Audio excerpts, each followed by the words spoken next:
Hello there, Sarah from 17 once again.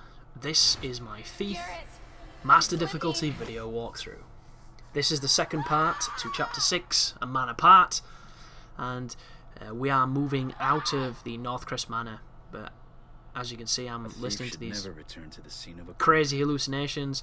I just got an autosave just then. Somewhere in here has to be a way down to the laboratory. I don't know what I was doing then. I might have been checking the capture software, because I did have a couple of failed captures when I recorded this guide, which, if you've never made content or you've never recorded your gameplay, it's the worst feeling in the world, because it makes you feel like you can't trust it. And when there's no trust, you don't really want to do anything too impressive, because if it's really difficult and it takes a big toll on your stress levels, the worst thing in the world is to do something amazing, record it, and have the capture failed. And potentially, when you're making a walkthrough, that is almost every section of it if you've got a really cool strategy, or if you've got something that's really challenging. And there is literally nothing worse when it comes to making videos. But we're moving through this secret chamber of the manor, and it's going to lead us down into a machine, which we're going to sabotage. And to sabotage it, you have to activate it first, and I start trying to sabotage it before I activate it, which is not really what you should do, and it ends up lasting a little bit longer than it should, because I did it out of order. There's the primal stone piece. So, we've come for the primal stone piece, as you can hear Garrett mentioning, I need to get it out somehow. which is kind of the cliched jigsaw puzzle of the game. Collect all the pieces, then go to the end kind of deal. And this is me moving this towards the crack, because the puzzle here is to get the cracks to widen by applying pressure to certain areas of the cylinder. And this is me messing with the pressure, but none of this matters unless you turn the machine on. I'm currently at this moment in time that silly bastard who phones up customer services because their machine or their item that they've purchased doesn't work, and the first thing the guy says on the other end of the phone is, "Have you plugged it in?" To which they look down, look up, look down again, and realise that they've done something stupid. So that is pretty much what you're watching in video game form. Because this should be vibrating, and it's not vibrating. So I'm thinking to myself, is it Steam? Have I done something wrong? And then it kind of dawns on me that I've probably got to do something else. And that something else is the other path that leads to the power switch. So do bear with me, guys, I'm only human, and I forgot to press this huge lever. And the worst part about it is it's on the left path, and I always pick the left path, so why I forgot to do it, I will never know. But now that we've pressed that, we need to move this until it starts wobbling. As soon as it starts wobbling like that, you want to mess with the pressure. Because I've already turned the pressure up, I have to move it, and you want to move the pressure until it does that. As soon as it does that, you want to swap the position so you can widen another crack. Just move it until you see it wobble. As soon as it starts wobble, you want to apply more pressure. And that's pretty much all I do. Like, you might not even have to mess with the pressure. I just do it because I feel like I'm more important that way. And then there's just one more left, and this sequence is over. Oh, fuck that up. Need to get it so it's wobbling. There you go. Starts wobbling.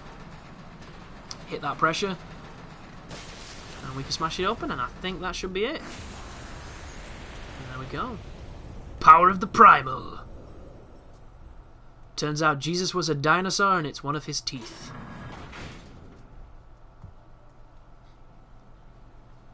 So now we've picked it up, what will happen is you get a little bit more of the exposition dump happening, and for some reason the manor is completely unstable now. I don't know if that core was powering it. I'm not entirely sure what the explanation for it is. As I mentioned, I played through this game incredibly quickly, and the story's just a blur at this point. So it's tasking us with escaping from the manor, and this is when the game goes into Michael Bay mode. So from now on, you're going to be running through areas that are falling to pieces around you. The music's going to be rising, the adrenaline's going to be pumping, it's all going to be super cool and well if you don't have slow movement on. If If you have slow movement on, this becomes an annoying sequence of waiting for Geralt to get his... Geralt, that's not his name, it's Geralt. Geralt to get his breath back, which, you know, this guy's super unfit considering all he does is run on rooftops and steal shit. Like, unbelievable how unfit he is. And I'm really curious to see if on the earlier difficulties, do you get more swoops before he gets tired? If it's just a harder difficulty thing, or if he's just lazy on all difficulties. But if you've got a blunt arrow, you can shoot that and it makes the boat come to you, which is what I just did. Look how slow I'm moving. Hit it. There's the swoop. Thank goodness for swooping. There's some food that you can sell. Couple of things to watch out for. If you mistime your jump, you'll jump in the water, you'll have a bad time. If you touch any of the environmental fire, you'll take damage and it'll fail you. And if you don't entirely know where you're going, some of these sequences are timed, and if you don't do them quick enough, you will choke, which will damage you, and you will fail. It's a litany of problems, but hopefully, if you follow this video, you will come across none of them, and you'll have a smooth ride. But my first playthrough on this sequence, very trial and error, not as much fun as I think it should have been, just because of all the modifications I had on the difficulty. But that's the way I choose to play it, so I don't mind. It's just, like, for stuff like that, there's times when you'll jump towards ropes, and he'll miss them. Like, and I'm hoping I was having a bad day and it was player error, but I'm almost certain it wasn't. Like, this sequence here, if you wait here, it's going to collapse, and there's going to be a rope. You grab the rope, you turn the opposite direction, you jump off the rope. And you need to be quick here or you will suffocate and take damage. This is going to drop down, so you want to crouch, you want to swoop, and you want to get out that hole as quick as possible. As soon as you're out of here, you're out of a risk of asphyxiating, and then you can take the next sequence slowly. If you touch any of the roof that's all charred, it will generally collapse if it's a large enough piece, and you'll fall into the building. The path I'm going to show you right now will take you on all the bits that don't fall in. You know, it takes you on a nice route through this, which doesn't involve going in the buildings. And it just makes it much more simple. Be careful dropping off. If you drop off on any other direction than the one I just did, you will take fall damage. And you're probably wondering, well, how do you know this, Chris? Well, I know it all too well. Because I died so many times on stupid stuff. Like, the stupid stuff is the shit that hit me the most. The stealth, I did quite well. But stupid stuff like these sequences, God, so frustrating.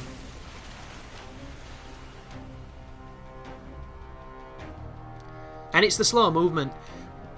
I had to fight every single part of my being to not put that modifier on. To put that modifier on, sorry, for the guide. Because I thought to myself, I'm already over the 700 budget for the requirement of that achievement / trophy, and the slow movement just sucks. Sucks a big dick. It really does. It's a fellatio king and I hate it.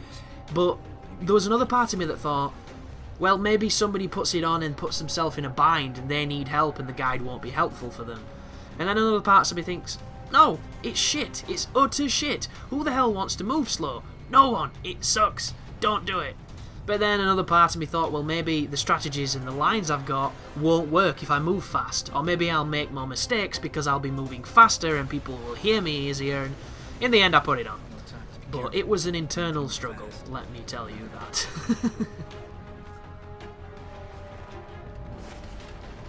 But in a sequence like this, it'd make sense if they gave you unlimited swoop.